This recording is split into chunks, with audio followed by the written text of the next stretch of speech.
Welcome back guys, कैसे हो आप सब लोग। तो हमारा चैप्टर वहीं से स्टार्ट होता है जहाँ पर खत्म हुआ था, जहाँ पर हमारी एली बोलती है, महामहिम मेरा आपके लिए एक प्रस्ताव है। और मनी मन कहती है, मैं तुम्हारा असली चेहरा जानती हूँ। तुम आमतौर पर अपने चेहरे पर मुस्कुराता हुआ मुखौटा एक एंजल की तरह पहन कर रख। ये सुनकर तो हमारा नोआ भी थोड़ा परेशान कि भाई किस तरह की डील की बात कर रही है ये। और हमारी रैली कहती है कि महामहिम इतने सार्वजनिक स्थान पर सारी जानकारी देना मेरे लिए थोड़ा डिफिकल्ट है। और ये सुनकर हमारा नोआ थोड़ा शॉक था कि तभी हमारी रैली मुस्कुराते हुए कहती है, लेकिन ये बात तो रॉयल सील से संबंधित है। और ये सुनकर हमारा नोआ शॉक हो जाता है कि भाई इसको रॉयल सील के बारे में इतना कुछ कैसे पता। लेकिन सच तो ये है। और वहीं पर वो रुक जाती है और उसकी बात सुनकर हमारे नोआ के चेहरे पर थोड़ा ईविल मुस्कुराहट आ जाती है और कहता है तो इसका मतलब। और वो मुस्कुराते हुए कहता है, कितना दिलचस्प है ये। और उसको ऐसे मुस्कुराते हुए देखकर हमारी रैली मनी मन कहती है, ये तो शैतान से भी ज्यादा दुष्ट है। और फिर वो अपने हाथों को काफी ज्यादा तेज से दबाती है और फिर अपने मनी मन कहती है, जैसा मैंने सोचा था इसके दो चेहरे हैं। तभी हमारा नोआ कहता है, तो फिर किस तरह का प्रस्ताव तुम लाई हो मेरे लिए। और नोआ की बात सुनकर रैली मनी मन कहती है, हाँ एटलीस्ट हम एक टेबल पर बैठकर नेगोशिएट तो कर ही सकते हैं। मुझे अपने आप को जिंदा रखने की जरूरत है। उन दोनों की ये बात चली रही थी कि तभी पीछे से ब्रूक आ जाता है और वो कहता है, रेलियाना। और रेलियाना उसके बात सुनकर शॉक हो जाती है और कहती है, मनी मन क्या, फ्रैंकिस ब्रूक वो यहाँ पर कैसे। और कहती है कि वो यहाँ पर क्यों है। और अपने मनी मन कह रही होती है, वो वैसे ही बहुत ज्यादा यूजलेस है मेरे लिए, लेकिन अब ये और ज्यादा परेशानी खड़ा कर रहा है। और कहती है, मुझे अब क्या करना चाहिए, क्या मुझे अपनी नेक्स्ट अपॉर्चुनिटी का इंतजार करना चाहिए। और फिर कहती है, लेकिन रुको, हो सकता है शायद।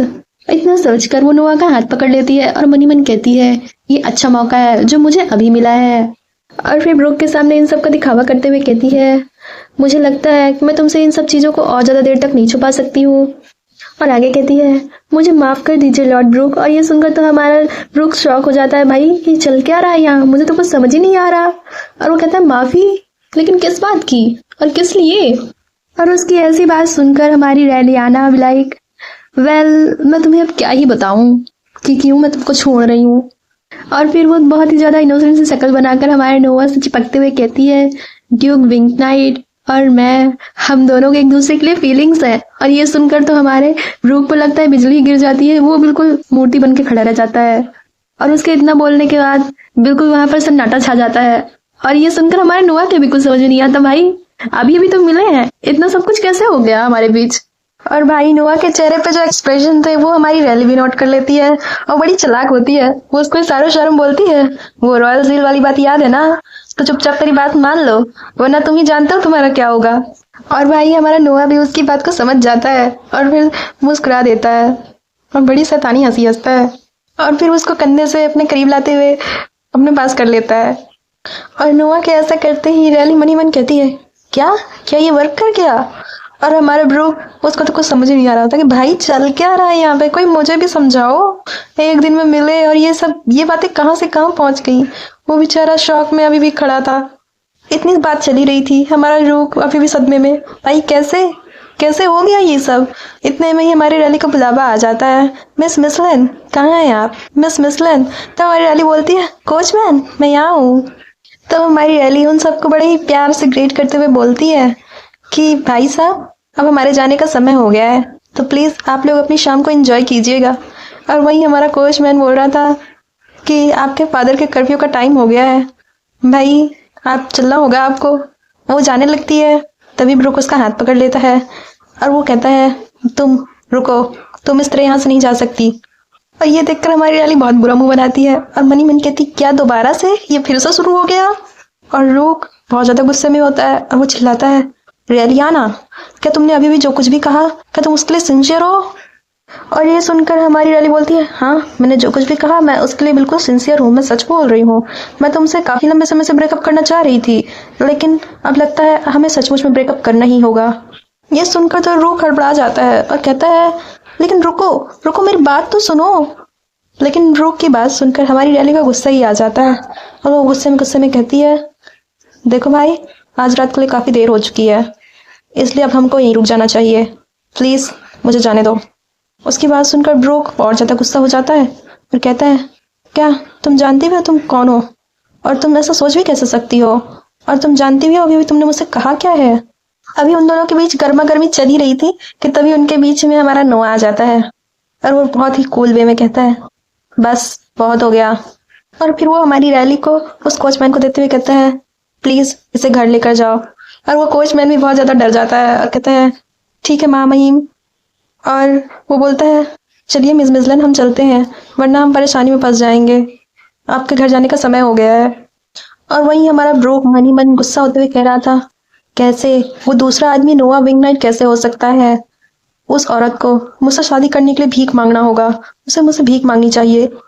और इसी गुस्से गुस्से में वो हमारे नोआ से बोलता है, देखो मुझे कोई फर्क नहीं पड़ता कि कोई तुम रॉयल ड्यूक हो या कुछ भी हो, तुमने अपनी लाइन क्रॉस कर दी है। मिस मिसलैंड वो मेरे फियांसे है, समझे ना?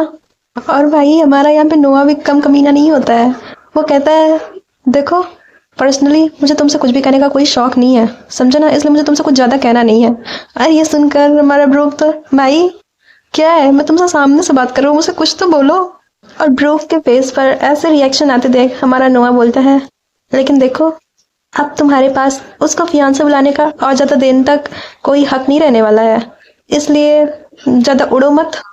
और नोआ की ये बात सुनकर ब्रूक वहां से जाने लगता है और गुस्से गुस्से में कहते हैं, मैं इसे इतनी आसानी से नहीं जाने दूंगा, समझे ना?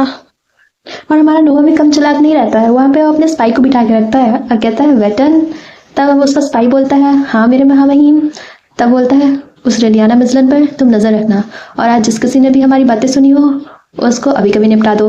और जो नोआ रहता है ना, वो ब्रूक को देखकर ऐसा कुछ कह रहा था, तभी उसका स्पाई बोलता है, हाँ मेरे महामहिम, आप जैसा कहेंगे हम वैसा ही करेंगे। और फिर जो हमारा नोआ रहता है अपने स्पाई के जाने के बाद अपने हाथ को देखता है जिस हाथ को हमारी रैली ने पकड़ा था, और वो कहता है, तो तुम मेरे लिए एक प्रस्ताव रखना चाहते हो? और फिर नेक्स्ट सीन में हम अपनी रैली को देखते हैं जो अपनी बग्घी से नीचे उतर रही थी और वो बहुत ज्यादा निराश लग रही थी। और उसको ऐसा देखकर उसका कोचमैन भी बहुत ज्यादा परेशान हो जाता है, कहता है, मिस मिस क्या हुआ?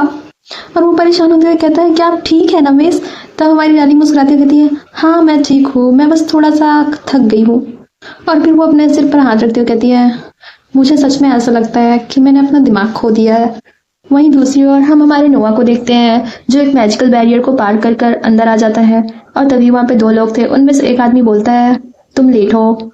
और उसकी ये बात सुनकर हमारा नोआ बहुत ही शरारती मुस्कान देता है और कहता है, पता है आज मुझे रास्ते में एक छोटा सा पपी मिल गया था, और भाई वो पपी हमारी रैली को बोल रहा था।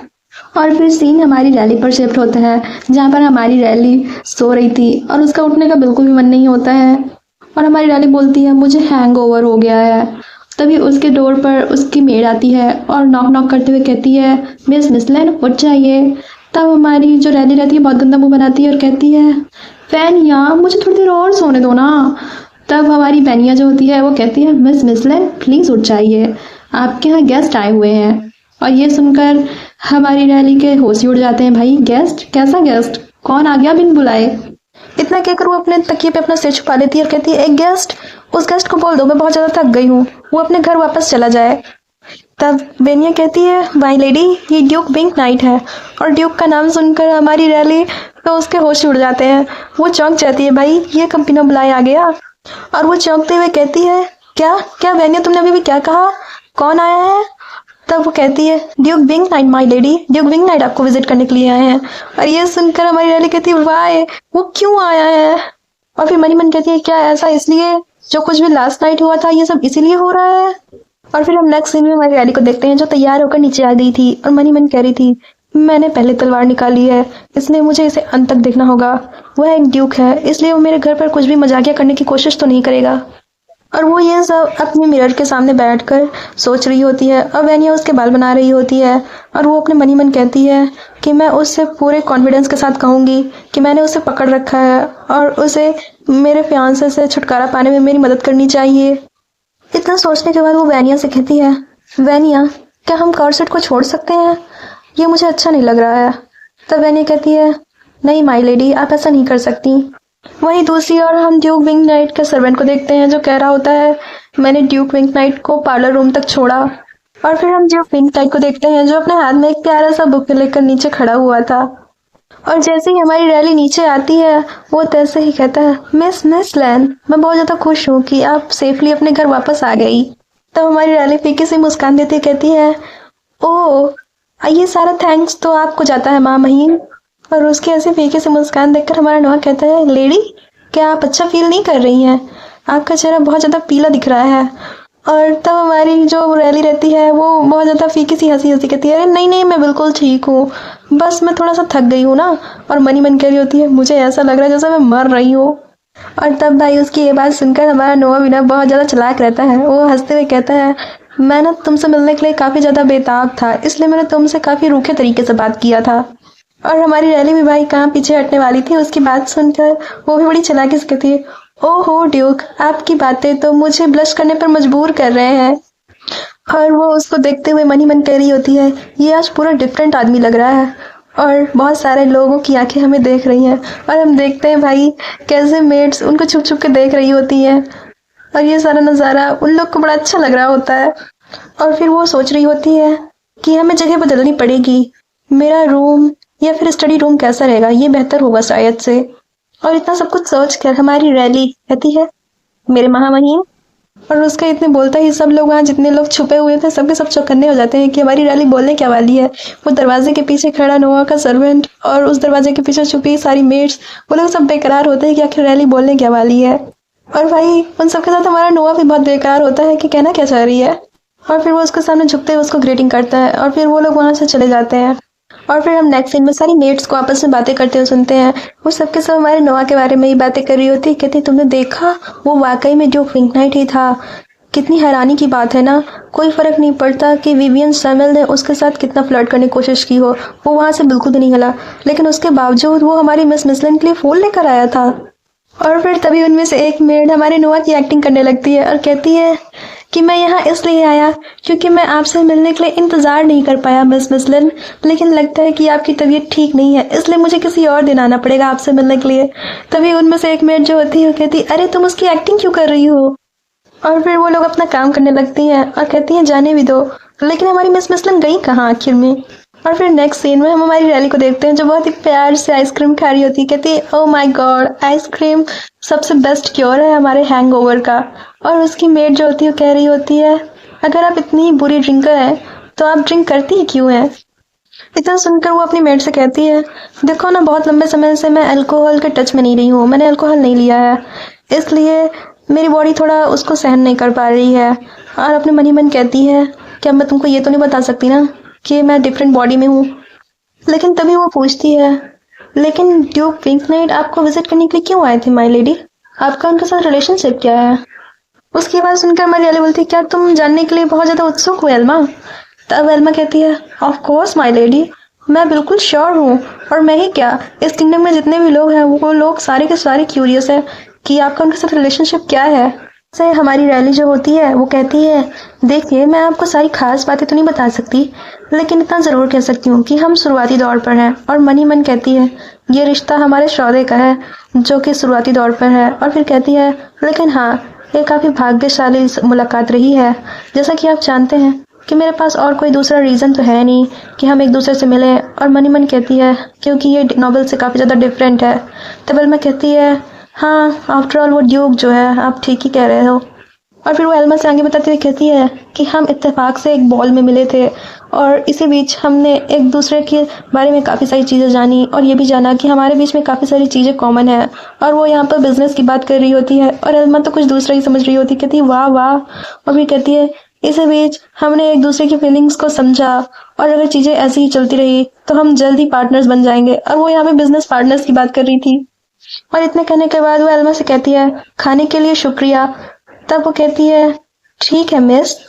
और फिर हम नेक्स्ट सीन में हमारी रैली को देखते हैं जो कि एक दुकान पर एक बुक को देख रही होती है कि कॉन्ट्रैक्ट कैसे बनाए। और उस बुक को ले जाते हुए मनी मन कह रही होती है कि मुझे सबसे पहले ये सीखना होगा कि इस वर्ल्ड में कॉन्ट्रैक्ट कैसे बनाते हैं। और फिर रात हो जाती है और हमारी रैली जो कॉन्ट्रैक्ट बनाने की कोशिश कर रही होती है, तभी उसके डोर पर नॉक नॉक होता है और उसके मम्मी पापा बोलते हैं, रैली क्या हम तुमसे बात कर सकते हैं? तब रैली चौंकती हुई कहती है, हाँ हाँ। और तब उसके मम्मी पापा बोल रहे होते हैं, हमने सुना कि ड्यूक विंकनाइट तुम्हें विजिट करने के लिए आए थे, क्या वो सच में तुम्हें देखने के लिए आए थे? तब हमारी रैली कहती है, हाँ ये सच है, आपने जो कुछ भी सुना वो सब कुछ सच है।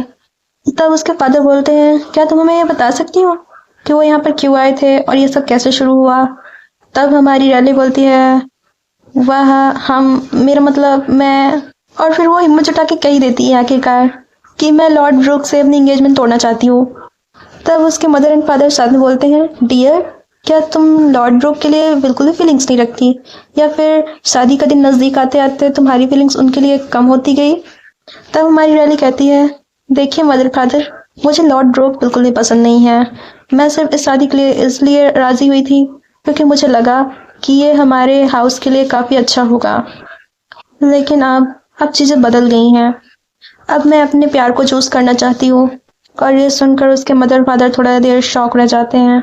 इतना कहकर हमारी रैली मनी मन सोचती है कि मुझे बिल्कुल भी आशा नहीं है कि वो इस बात के लिए अप्रूव करेंगे, और मैं उनको इस बात के लिए मना भी पाऊंगी, और मुझे ऐसा नहीं कहना चाहिए, लेकिन मुझे नहीं लगता कि वो इस बात के लिए हाँ भी कहेंगे, और मैं ऐसा कभी कर भी पाऊंगी।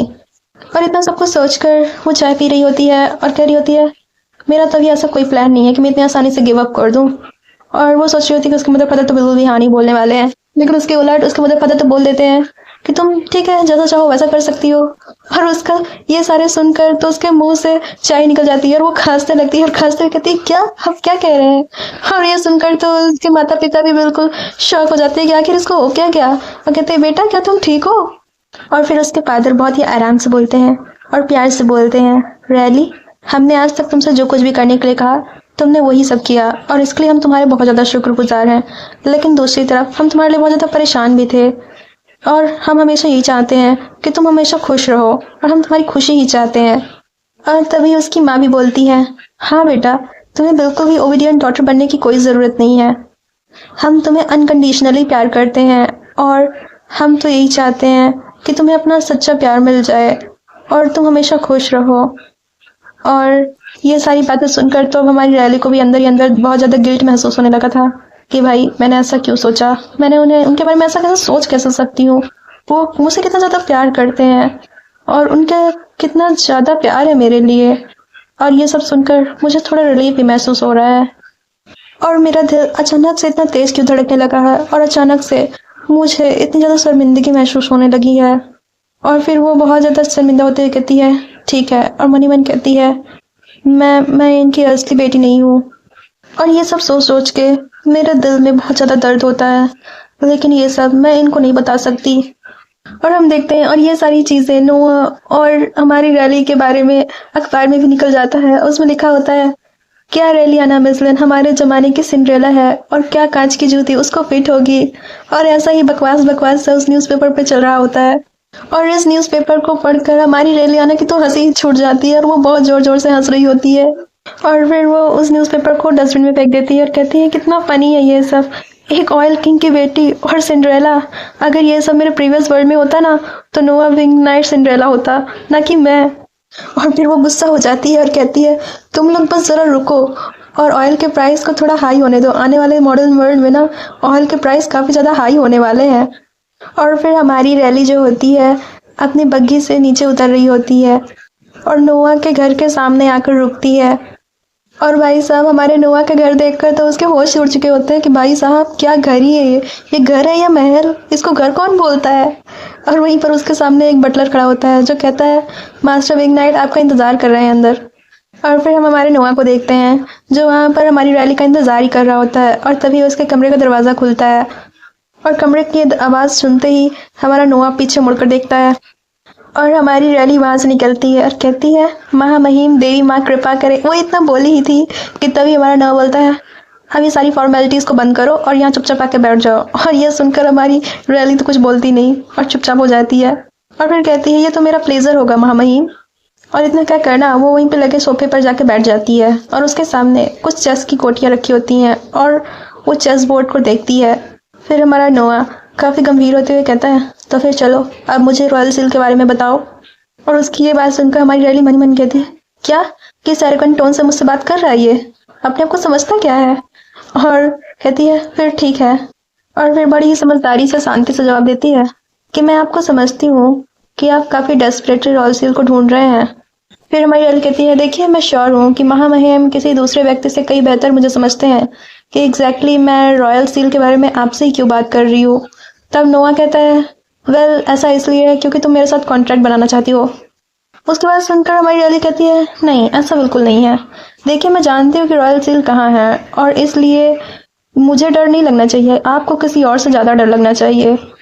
तब हमारा नोआ कहता है, अच्छा वो भला क्यों, मुझे क्यों डर लगना चाहिए, बताओ जरा। और उसकी बात सुनकर हमारी रैली कहती है, क्योंकि ऐसा इसलिए है क्योंकि आप वही हैं जिसके पास रॉयल सील है। और फिर उसको देखते हुए मनी मन कहती है, नोआ विंग नाइट पुराने कुलीन वर्ग का लीडर है, इसलिए कोई उस पर शक भी नहीं करेगा और ऐसा सोच भी नहीं सकता कि उसके पास रॉयल सील हो सकती है, और क्योंकि वो रॉयल फैमिली से है इसलिए उसके पास एडवांटेज भी है। फिर कहती है, अरे नहीं नहीं, नोआ विंग नाइट पुराने कुलीन वर्ग का नेता नहीं है, वो तो किंग का मोहरा है।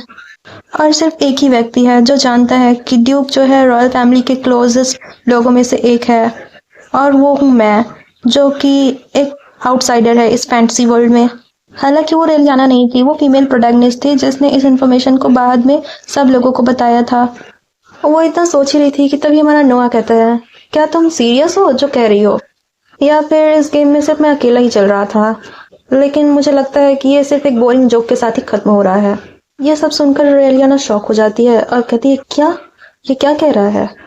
फिर नोआ कहता है, मिस मिसलैंड, मैंने आपको गलत परखा, मैंने अपना प्रीशियस टाइम बर्बाद कर दिया। और फिर वो अपने हाथ में उस घड़ी को बंद करते हुए कहता है, तो चलिए इस कॉन्ट्रैक्ट के बारे में भूल जाते हैं कि ऐसा कुछ कभी था भी। और ये सुनकर रेलियाना थोड़ा नर्वस हो जाती है और कहती है, नहीं, मैं ऐसे ऐसे हार नहीं मान सकती। वो जरूर ही मेरा रिएक्शन देखने की कोशिश कर रहा है कि मैं इस मामले में कैसे रिएक्ट करती हूँ। और इतना सबसे सोचते हुए कहती है, देखिए मैं समझती हूँ कि ये जो सेमेट्री है वो ड्यूक हाउस होल्ड को बिलोंग करती है, और 31 वेंगलो स्ट्रीट भी, जहाँ पर आपके भाई रॉबर्ट विंगनाइट की ग्रेव है। मैं सच बोल रही हूँ ना, क्या ऐसा नहीं है कि वहीं पर रॉयल सील दफन है। और ये बात सुनकर नोआ थोड़ा शॉक तो होता है, पर कहता है, लेकिन मैं तुम्हें और ज्यादा नहीं सुनना चाहता हूँ। और फिर वो ये सब सुनकर कहती है, क्या मैंने उससे इतना सब कुछ बताया, लेकिन फिर भी वो क्यों मुझे ऐसे क्यों जाने दे रहा है। क्या वो सोचता है कि मैं किसी गुफा में जा रही हूँ। और ये काफी चालाक रहती है और फिर मुस्कुराते हुए कहती है, ये बहुत ज्यादा बुरा है, मैं तो सिर्फ अपने रास्ते पर ही थी। तो फिर और फिर मनी मन कहती है कि जब मैंने उसे रॉयल सील के बारे में पहले बताया था, उसने पहले ही प्रतिक्रिया दे दी थी। वो जरूर ही मुझे धोखा देने की कोशिश कर रहा है और मुझे डराने की कोशिश कर रहा है कॉन्ट्रैक्ट में साइन करने से पहले। इसके लिए मुझे अपने आप को उदासीन दिखाना होगा। और वो वहां से जाने के लिए मुड़ जाती है और धीरे धीरे जा रही होती है। और फिर वो वहां से जाने के लिए दरवाजे का हैंडल पकड़ने लगती है और कहती है, लेकिन अभी भी मेरे पास बहुत सारे ऑप्शंस नहीं बचे हैं। क्या होगा अगर कॉन्स्पिरेसी करने के जुर्म में मुझे डिसमिस कर दिया जाए, तो फिर मेरा यही अंत होगा। प्लीज अपने भ्रम को तोड़ो, प्लीज मुझे वापस बुला लो, इससे पहले कि मैं यहाँ से चली जाऊं। और इतना कहकर वो दरवाजा खोलकर जाने ही वाली होती है। और फिर वो बहुत ज्यादा उदास हो जाती है और कहती है, क्या सच में, क्या ये मेरा अंत है, क्या सच में मैं अब कुछ भी नहीं कर सकती। वो इतना सोच ही रही थी कि तभी उसकी नजर उस चेस बोर्ड पर जाती है और उसको एक आइडिया आता है। और फिर वो कहती है कि देखो, चेस बोर्ड में सिर्फ एक ही किंग होता है, और घोड़ों की दिशा अगर गलत हो तो फिर महामहिम। और उसकी इस बात को ध्यान से हमारा नोआ भी सुन रहा होता है कि क्या कहने की कोशिश कर रही है। और फिर वो कहती है कि आपको उस बिशप को राइट साइड में रखना चाहिए, समझ गए ना आप। और कैमर किंगडम की सिचुएशन भी इस वक्त इसी तरीके से है। और कहती है, हाउस गेल आपके पंखों तले होगा, क्योंकि जो गेल हाउस का उत्तराधिकारी है उसका पहला बेटा वॉल्डोर नहीं बल्कि उसका दूसरा बेटा हैरल्सन होगा। और भाई साहब नोआ उसकी ऐसी चालाकी भरी बात सुनकर तो थोड़ी देर के लिए शॉक हो जाता है कि भाई उसको इतना ज्ञान मिलता कहाँ से है और ये सारी इन्फॉर्मेशन उसको दी किसने। हालांकि जैसा कि आप जानते ही हैं कि जो प्रेजेंट टाइम के बैरन गेल हैं वो काफी ज्यादा विचारशील और चतुर व्यक्ति हैं, लेकिन रूमर तो ये भी है कि उनके जो पहला बेटा वॉल्डोर है वो उग्रवादी समूह एजीआई ग्रुप का एक हिस्सा है। और मैं श्योर हूँ कि आप जानते होंगे कि यह एक अफवाह नहीं बल्कि सच्चाई है, और वह उनको आर्थिक रूप से मदद भी कर रहा है।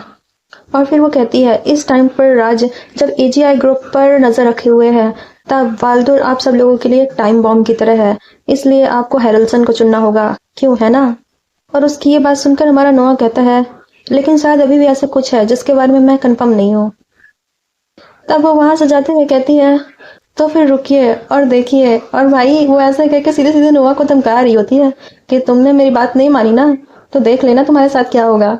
और उसकी इस चालाकी को हमारा नोआ भी समझ जाता है और वो धीरे से मुस्कुराने लगता है और वो कहता है रुको। और भाई हमारी रैली को इसी चीज का तो इंतजार ही था कि वो कब उसको रोकेगा। और वो बहुत ज्यादा खुश हो जाती है, कहती है प्लान काम कर गया। तो फिर ठीक है, अब हम बात कर सकते हैं, चलो फिर हम डील करते हैं। और भाई ये सुनकर तो हमारी रैली मुस्कुरा देती है और वहाँ नोआ भी मुस्कुरा रहा होता है। ऐसा लगता है दोनों ने एक दूसरे को जाल में फंसा लिया हो। और हमारी रैली कहती है तो फिर तुम्हारा डिसीजन बिल्कुल सही है। और वो मन ही मन कहती होती है कि लगता है कि मेरा अंत एक ऐसे व्यक्ति के साथ होने वाला है जो कि फ्रैंकिस बुक से भी ज्यादा बदतर है।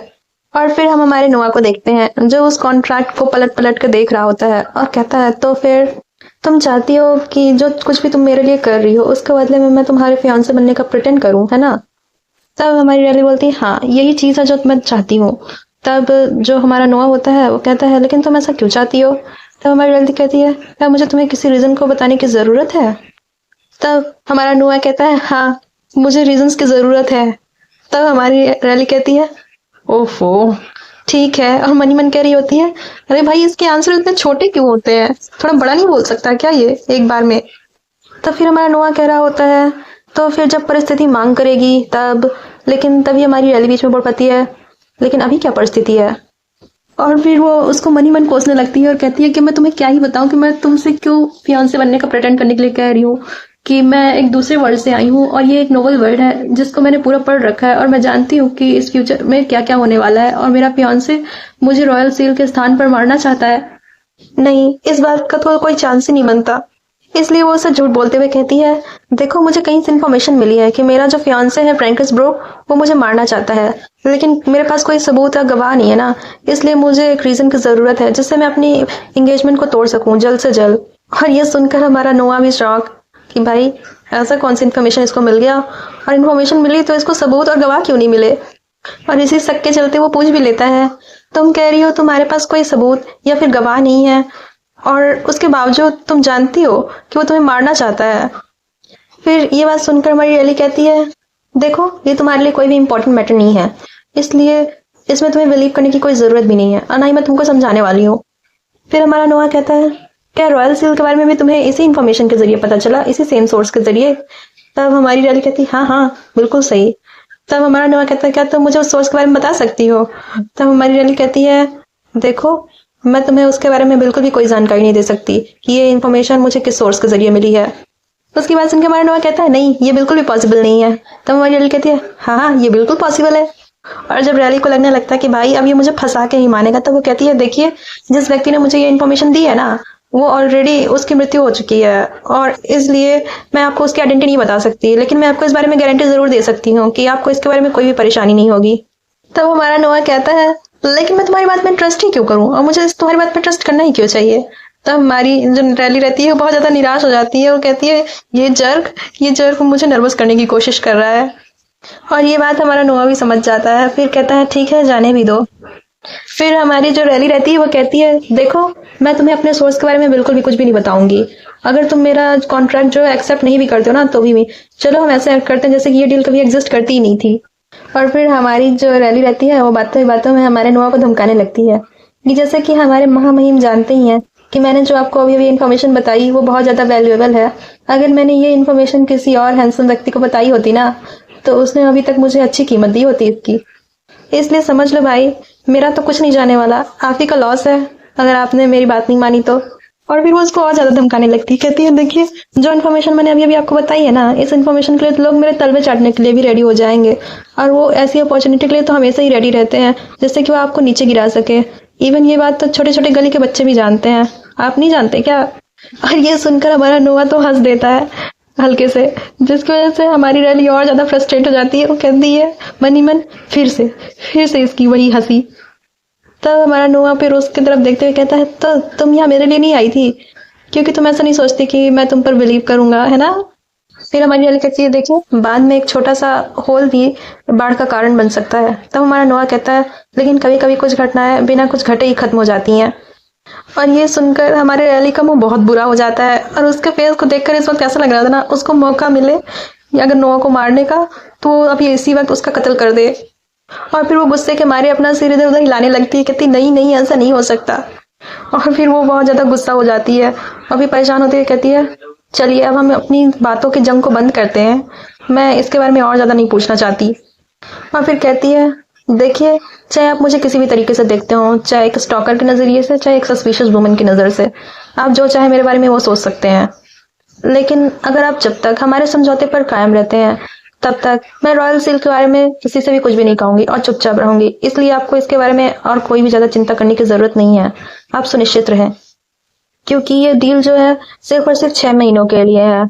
अगर आप इन 6 महीनों के लिए मेरे फियांसे बनकर प्रेटेंड करते हैं तो फिर मैं आपकी लाइफ से बिल्कुल डिसअपेयर हो जाऊंगी, वो भी बिना किसी निशान के, और आपको कोई भी प्रॉब्लम नहीं होगी, बिना किसी निशान के, समझ गए ना आप? और ये सुनकर हमारा नोआ भी बेचारा बिल्कुल शांत, भाई बोल ले, तुझे जितना बोलना है, मैं सुन रहा हूँ, यहीं पर हूँ। और फिर वो नोआ की तरफ देखकर कॉन्ट्रैक्ट की ओर इशारा करती है, कहती है जल्दी करो और फिर इसको साइन कर दो, समझे ना? और उसकी ये सारी हरकतें देख देख कर ना नोआ को हंसी आ रही होती है और कहता है ठीक है ठीक है। और फाइनली वो आखिरकार कॉन्ट्रैक्ट में साइन कर ही देता है और कहता है हो गया। तब हमारी रैली कहती है क्या हो गया, सच में इतना जल्दी? लेकिन हमारा नोआ बिना कुछ कम चालाक नहीं रहता है, वो कहता है लेकिन इसके बदले में, और वो कहता है जब इस पूरे समय के दौरान मैं ये रिडिकुलस एक्टिंग कर रहा हूँगा, इसलिए तुम्हें भी अपनी पूरी ड्यूटी निभानी होगी मेरे फियांसे होने की, जब मुझे तुम्हारी जरूरत पड़ेगी, समझी ना? और उसकी ये बात सुनकर हमारी रैली के कुछ समझ नहीं आता, वो थोड़ा शॉक हो जाती है, कहती है क्या क्या मतलब है तुम्हारा? तो हमारा नोआ कहता है वेल मेरा मतलब, और फिर वो हंसते हुए कहता है तुम्हें जल्दी पता लग जाएगा, तुम चाहो या ना चाहो तुम्हें करना ही पड़ेगा, समझ गई ना? और उसकी ये बात सुनकर हमारी रैली अपने आप को कवर करने लगती है और मनी मन कहती है मुझे ऐसा फील हो रहा है ना जैसे कि इस कॉन्ट्रैक्ट को करवा कर फ्यूचर में मुझे बहुत ज़्यादा रिग्रेट होने वाला है, वो भी बार बार। और वो नोआ को ऐसे देख रही थी ना जैसे कि वो कह रही हो देखो मैं कोई ऐसी वैसी लड़की नहीं हूँ कि तुम जो चाहे मेरे साथ कर लो, समझे? तुम कमीने मुझसे दूर ही रहना, नहीं तो मेरे पास आए ना तो तुम्हारे लिए अच्छा नहीं होने वाला। और फिर नेक्स्ट सीन में हम हेलियाना को और उसके साथ एक गार्ड को जाते हुए देखते हैं जिसका नाम टेलर होता है, और इसको हमारे नोआ ने ही इसके साथ भेजा होता है। लेकिन तभी उसको उसकी छोटी बहन रोजमेरी आवाज देती है, कहती है रैली। इतना कहकर वो उसको गले से लगा लेती है और बहुत ज्यादा खुश होती है। तब हमारी रैली भी कहती है ओ मेरी रोजमेरी, तुम एंजल, मेरी प्यारी बहन। और हमारी रोजमेरी भी कह रही होती है सिस्टर। और हमारी जो रैली होती है वो मनी मन कह रही होती है ये मेरे उस छोटे भाई के मुकाबले काफी ज्यादा अलग है, ये तो कुछ भी नहीं है। और फिर वो रोजमेरी से पूछती है रोजमेरी तुम क्या कर रही थी? तब हमारी रोजमेरी बोलती है ओ सिस्टर मैं प्रेइंग कर रही थी। तुम प्रे कर रही थी? तब हमारी जो रोजमेरी होती बोलती हाँ मैं प्रे कर रही थी ताकि आप और ड्यूक दोनों लोग खुश रह सको। बस इतना सुनना था। हमारी बेचारी रैलियाना तो बिल्कुल इमोशनली हो जाती है, वो कहती है ओ मेरी रोजमेरी आई लव यू, तुम कितनी प्यारी हो। फिर हमारी रैली कहती है रोजमेरी मेरी बात सुनो, तुम किसी ऐसे आदमी के लिए प्यार में मत गिरना जो सिर्फ दिखने में अच्छा हो और उसके हाई स्टैंडर्ड्स हो, ओके? और ये बात हमारा टेलर भी सुन रहा होता है, कहता है क्या बात सिखा रही है अपनी छोटी बहन को, और वो उसको बता रही होती है कि तुम्हें उसके गुड पर्सनैलिटी को देखना है, समझी ना? तब समझ गई ना? फिर वो बोलती है लेकिन जरा छोड़ो इन सभी बातों को, चलो छोड़ो, लेकिन तुमने ये बलून किस लिए लिया? तब रोजमेरी होती है, कहती है ओ इस बलून की बात कर रहे हो आप, ये इसकी ज़रूरत थी क्योंकि इसको ऐसे ही आसमान में छोड़ दिया जाता है, हमको इसको जाने देना चाहिए। और ये चीज़ हमारी रैली भी देख रही होती है, और लेकिन वो बलून जो रहता है वो पेड़ पर जा अटक जाता है और ये रैली देख लेती है। तब हमारी रैलियाना और रोजमेरी भी वहाँ पर दौड़ते दौड़ते आते हैं और वो कहती है ओ नो ये तो पेड़ पर अटक गया। रैली कहती है हाँ इससे देखकर तो लगता है कि वो ये वहीं पर जाकर फंस चुका है। फिर हमारी रैली बोलती है कि चलो हम इस बारे में हैंस को बताते हैं ताकि वो इसको नीचे उतार दे, वो हमारा गार्डनर है, वो सीढ़ी लाएगा और फिर इसको नीचे उतार देगा। तब रोजमेरी उसकी तरफ देखती है और फिर कहती है मैंने आपसे बताया था ना इस बलून को आसमान में ऐसे ही उड़ने देना है। तब रैली कहती है हाँ तुमने बताया तो था लेकिन क्यों? तब तो हमारी रोजमेरी रोने वाली हो गई थी और वो अपनी आंखों में आंसू लाते हुए कहती है मैंने सुना था क्योंकि बलून्स जो होते हैं हमारी प्रेयर्स को आसमानों में भगवान तक पहुंचाते हैं। कितनी इनोसेंट है ये बच्ची। और फिर वो रोते हुए कहती है सिस्टर क्या होगा अगर गॉड मेरी प्रेयर को भूल गए, अगर बलून उन तक ना पहुंचा तो? और भाई उसकी ये बात तो हमारे रैली के दिल पर जाकर लगती है और वो कहती है ओ वो कितनी क्यूट है। और वहाँ पे हमारी रोजमेरी बोल रही होती है रैली क्या गलत है। तब हमारी रैली कहती है कुछ नहीं, तुम बहुत ज्यादा क्यूट हो इसलिए तुम चिंता मत करो, भगवान तुम्हारी प्रेयर को याद रखेंगे। और फिर वो कहती है क्यों ना जब तक हैंस नहीं आ जाता तब तक हम उसका वेट करते करते कुछ खा लें। तब हमारी रोजमेरी भी कुछ नहीं कहती और चुपचाप बोल देती ओके। तब हमारी रैली बोलती है वाह कितनी अच्छी लड़की हो ना तुम। अभी उसने ये बोला ही था कि तभी उसे कुछ कटने की आवाज आती है और वो पीछे मुड़कर देखती है। वो देखती है कि वो जो डाली जिस पर वो बलून अटका हुआ था वो टूटकर नीचे गिरी हुई है और वो बलून जो उस डाली पर फंसा हुआ था वो आसमान में उड़ रहा है। और ये किया था हमारे टेलर ने। और उसको ऐसा करते हुए देखकर जो हमारी रोजमेरी होती है वो बहुत ज़्यादा खुश हो जाती है। और वहीं हमारी रैली वो उसको देखकर सोच रही होती कहती है कितनी अजीब बात है, कितने सरप्राइजिंग है ये सब। वो ऐसा तो नहीं दिखता जो किसी की केयर करता हो वही ऐसी चीज़ों के बारे में। फिर वो वहाँ पर उठती है और रोजमेरी का हाथ पकड़कर उसके पास जाती है और कहती है थैंक यू सर टेलर। और रोजमेरी तुम भी सर टेलर को थैंक यू बोलो। तब रोजमेरी टेलर के पास जाती है और कहती है आप मुझे अपना हाथ देंगे प्लीज़। तब टेलर को कुछ समझ नहीं आता कि वो उसका हाथ क्यों मांग रही है। तब फिर भी वो अपना हाथ उसको दे देता है। तब रोजमेरी उसके हाथ में एक कैंडी रख देती है और कहती है थैंक यू वेरी मच। और उसकी ये बात सुनकर टेलर भी हमारा सिर हिला देता है। और हमारी रैली उन दोनों को ऐसा करते हुए देख रही होती है और सोच रही होती है क्या ये किसी रिस्पॉन्स की तरह तो नहीं लगता, लेकिन ये काफ़ी जल्दी था। फिर हमारी रैली जो होती है टाइलर के पास जाती है और उससे पूछती है सर टाइलर क्या आपको स्वीट्स पसंद है। तब हमारा टाइलर उसको देखता है और फिर अपना सिर हिला देता है। तब हमारी रैली उसको देखते हुए अपने मन ही मन कहती है मैंने जितना सोचा था ये तो उससे कहीं ज़्यादा अडोरेबल है। और इसीलिए वो जो चॉकलेट की पूरी पोटली थी वो पूरी टेलर के हाथ में थमा देती है। ये देखकर हमारे टाइलर को कुछ समझ ही नहीं आता कि भाई इसने पूरी पोटली मुझे क्यों थमा दी। तब हमारी रैली जो होती है उसको चॉकलेट की पोटली देखकर सोच रही होती है कि अब इससे मैं उसके और ज़्यादा करीब आ गई हूँ। उसे देखकर ऐसा लगता है वो अभी भी बच्चा है। उसने बहुत ही कम एज में ही बैटलफील्ड में फाइटिंग करना शुरू कर दिया था, इसलिए शायद वो उन सारी चीज़ों को एंजॉय नहीं कर पाया जब उसको बच्चे होकर एंजॉय करना चाहिए था। फिर जो हमारी रैली रहती है वो उसको कहती है प्लीज़ अपना ख्याल रखिएगा, मैं जाती हूँ और इसका भी ध्यान रखिएगा। और फिर मनी मन कह रही होती है उसको देखकर कि मुझे एल्मा से कहना चाहिए कि ड्यूक मैंसन जाने से पहले वो और ज़्यादा चॉकलेट्स बना दे। और फिर नेक्स्ट सीन में हम रैली को देखते हैं जो बड़े ही ध्यान से उन घोड़ों को और उस कैरेज को देख रही होती है। और हम देखते हैं वो कैरेज काफ़ी ज़्यादा बड़ा होता है। और उस कैरेज को देखकर हमारी जो रैली होती है वो मनी मन कह रही होती है कि इन हॉर्सेस को देखकर तो ऐसा लगता है जैसे ये चलता फिरता घर लेकर घूम रहे हो। और वहीं पर एरी की जो मेड होती है वो कह रही होती है कि ड्यूक बिग नाइट का कैरेज तो हमारे घर से भी ज़्यादा बड़ा है। तभी जो कोचमैन होता है उस कैरेज का वो कहता है ये सब आपके लगेज के कारण है, प्लीज़ मुझे जानने दीजिए, ये लगेज काफ़ी ज़्यादा है ले जाने के लिए। तभी हमारी जो एरी होती है वो कहती है रहने दो ये ठीक ही है, काफ़ी है मेरे लिए। और वो मनी मन कह रही होती है तुम मुझसे क्या चाहते हो, मैं यहाँ से कम्प्लीटली मूव आउट हो जाऊँ। और फिर हम रैलियाना की मॉम को देखते हैं जो बहुत ज़्यादा दुखी होती है और अपने आँख में आंसू लाते हुए कहती है रैलियाना प्लीज़ हेल्दी रहना। और तब हमारी रैलियाना उस कैरेज में बैठकर चली गई थी। और फिर कुछ देर बाद हमारी रैलियाना ड्यूक के मैंशन के सामने थी और वहाँ पर बटलर खड़े हुए थे।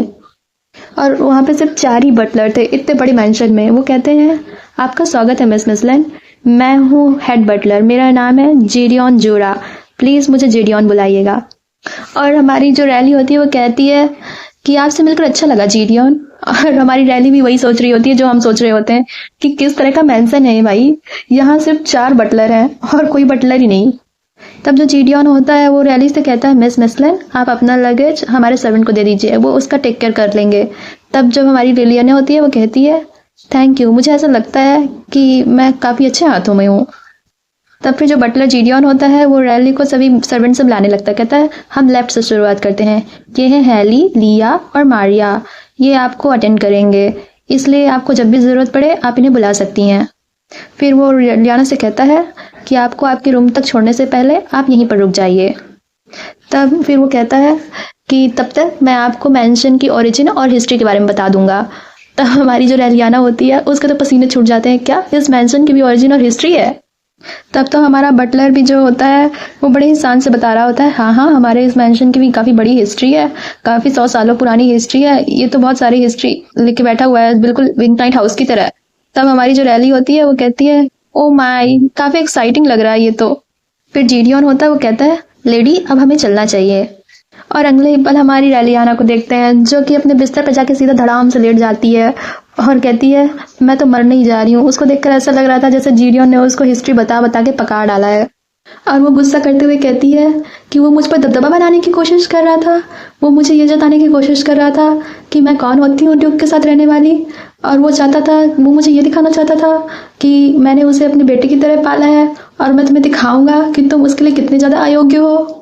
और बेचारी रोते हुए कहती है कि वो मुझे पूरा दिन पकाता रहा और बताता रहा कि इस डिज़ाइन को किस आर्किटेक्चर ने बनाया है और इस हवेली को कैसे बनाया गया है, कैसे दिया गया है और फ्यूचर में कौन से आर्किटेक्चर को बुलाना चाहिए, किसका कैसा इन्फ्लुएंस होगा और ये फलाना फलाना। मुझे वो पकाता रहा पूरा दिन। हाँ मैं बहुत ज़्यादा थक चुकी हूँ, उसने मुझे इतना ज़्यादा पकाया है। और फिर वो बहुत ज़्यादा परेशान होती है, कहती है, मैं आशा करती हूँ कि अब मुझसे वो नहीं कहेगा कि ये जो बेड है वो भी एक नेशनल ट्रेजर है। और ये बात सुनकर जो हमारा नोआ होता है वहीं बैठा होता है चाय पीते हुए, कहता है, डोंट वरी वो ऐसा नहीं है। और उसकी आवाज़ सुनकर ना हमारी रैली जो होती है वो बहुत ज़्यादा शॉक हो जाती है, कहती है, ये मैंने किसकी आवाज़ सुन ली, और बहुत ज़्यादा झटके से उठ के बैठती है। तब जो हमारा नोआ होता है वो चाय को पीते हुए कहता है, तुम्हें देखकर ऐसा नहीं लगता कि तुम अभी भी पूरी तरीके से उठे हो। और उसको देखकर तो हमारी रैली अलग ही शौक में थी कि अभी अभी क्या हुआ, ये कितने समय से यहाँ पर है। और वो बहुत ज़्यादा ज़ोर से चिल्लाती हुई कहती है, क्या तुम यहाँ पे क्या कर रहे हो और तुम मेरे रूम में बिना नॉक किए कैसे आ गए। तब जो नोआ रहता है वो कहता है, क्या तुम्हें प्राइवेसी की ज़रूरत है।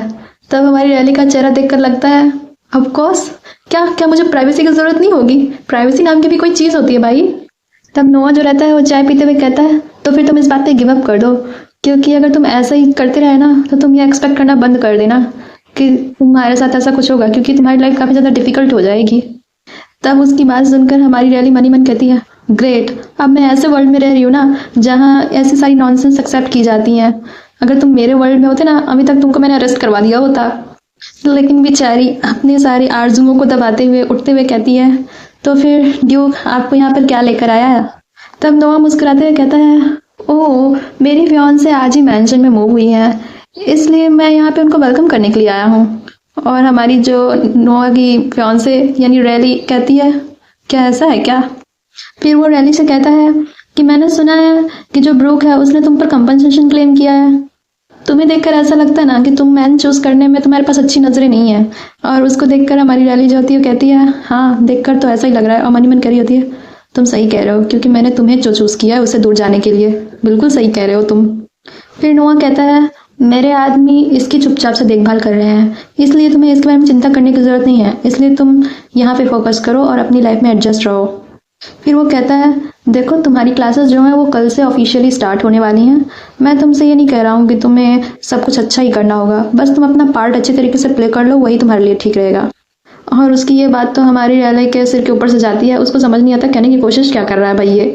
और वो मनी मन कहती है, इससे किसने कह दिया कि मैं बिल्कुल इसकी फियांसे ही बनने वाली हूँ, मैं अच्छे से ही करने वाली हूँ। फिर वो कहती है, देखो मैं भी ना तुम्हारी परफेक्ट फियांसे बनने की कोई प्लानिंग नहीं कर रही हूँ, तो मेरे महामहिम मुझे भी आपके कोई परफेक्ट फियांसे बनने का कोई शौक नहीं है और ना ही मैं बनना चाहती हूँ।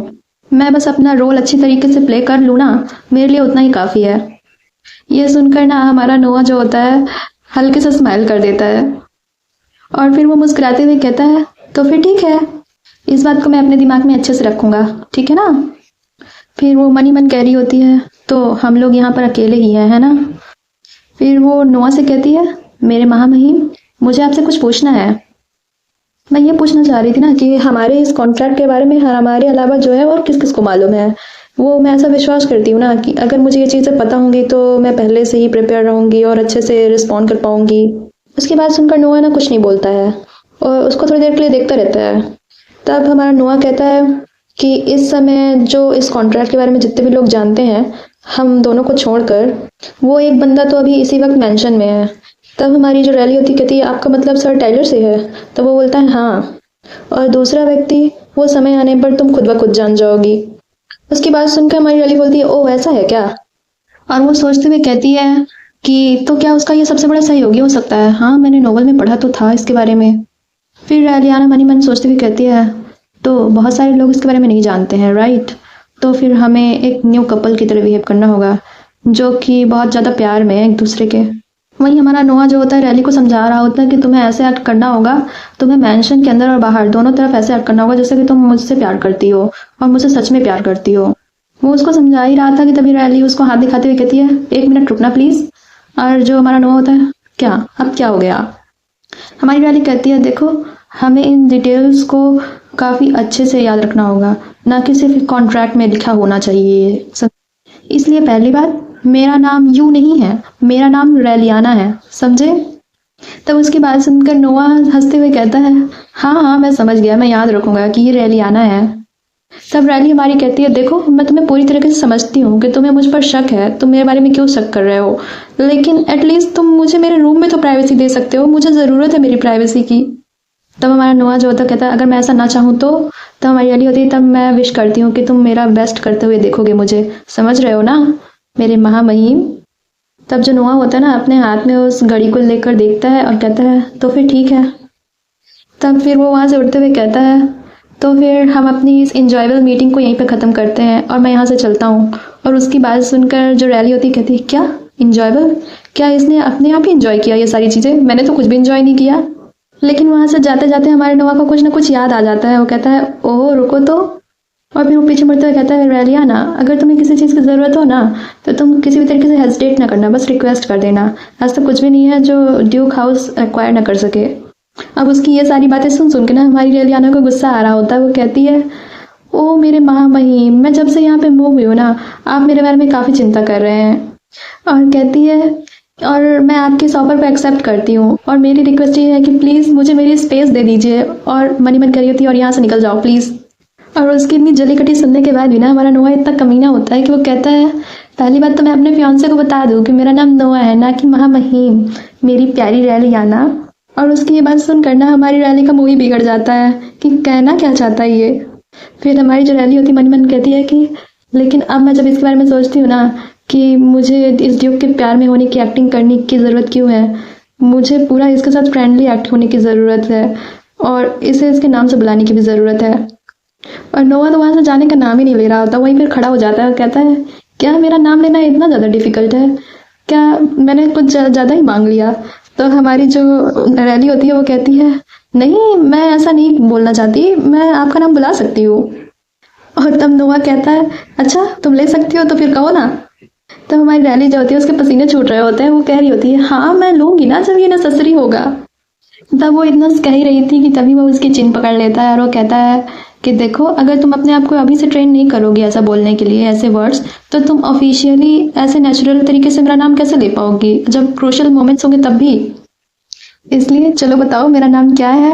और वैसा क्या कहना, रैली के काफ़ी ज़्यादा करीब आ गया था और भाई बेचारी उसको इतना करीब देख के हमारी रैली तो बहुत ज़्यादा ब्लश किए जा रही होती है और वो बोलने की कोशिश करती है, नो नो। और जो नोआ होता है वो कहता है, जल्दी बोलो। और जो हमारी रैली होती है कहती है, नो। और वो बड़े मुश्किल से बोल पाती है, नो आ। और ये नोआ इतना कमीना रहता है, ये उसको छेड़ रहा होता है, बोलता है एक बार और बोलो। तब जो हमारी रैली होती है उसको मनी मन गाली दे रही होती है कि ये जर्क, और फिर वो कहती है नोआ।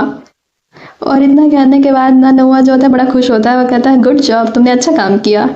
तभी हमारी रैली मनी मन कहती है, क्या क्या उसने अभी अभी ये कहा? फिर नोआ वहाँ से जाते हुए कहता है, तो फिर मैं अब यहाँ से जाता हूँ।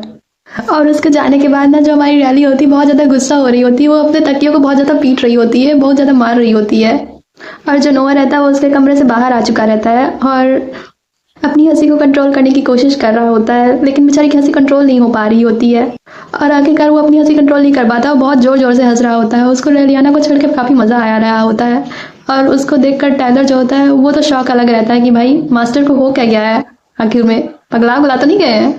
और जब वो हमारा नोआ रहता है वो टेलर को देखता है, वो कहता है, एडम तुम उस लड़की के बारे में क्या सोचते हो? और एडम भी लाइक, मैं क्या सोचता हूँ। वो पहले तो कुछ नहीं बोलता, वो चुप रहता है। और फिर वो ना सोचता है कि कैसे रैलियाना ने उसको वो सारी चॉकलेट्स की पोटली उसके हाथ में पकड़ा दी होती है। और यही सब सोच के ना वो कह देता है कि वो काफ़ी अजीब औरत है।